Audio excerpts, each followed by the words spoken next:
Hello, this is KB Kwan. Thank you, Mr. Davis, for posting um, about the ethical violation in North Carolina. I have learned that North Carolina allows the public to see a lot more records than the state of Virginia. The state of Virginia did not allow more than 10 documents for public records. And North Carolina, I heard through your post that it was 109 cases that were available for the public to see.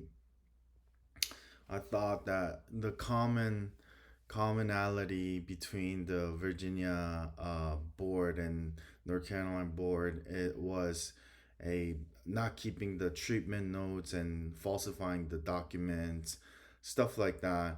I completely agree with you on disappointed by the counselors. I too agree that it is a noble task. Counseling is not a simple task, but it is a noble task that requires an honest work. And for me to see the falsifying the documents and immoral and unethical decisions on counselors, and for the board to reprimand upon that was a little bit disappointing as well. I also agree with what you're saying about how severity of these counselors have done as far as making their unethical decisions. I thought that also they need the adequate preparation and a lot of researching and a lot of rethinking essentially about their profession as a counselor as well. Because I do think that what's in our heart will show up in our practice. Um, when I look at the Code of Ethics, ACA Code of Ethics, when you talked about the sexual relationship, that's something Virginia law and ACA Code of Ethics is very uh, firmly disagrees in practice. There's no dual relationship according to ACA Code of Ethics.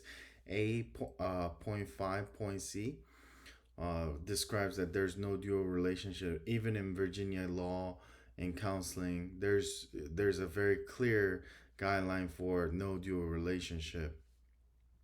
And also, it is usually written in the informed consent as well.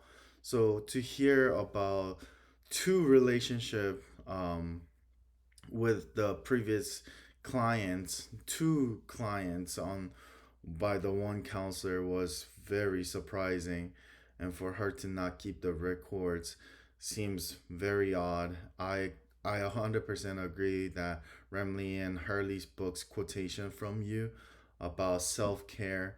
I believe that as we go further on to our career and our counseling task, I believe continual evaluation of who we are and how we ought to uh, engage and energize, and to really think upon the vision of counseling rather than benefiting ourselves but benefiting others.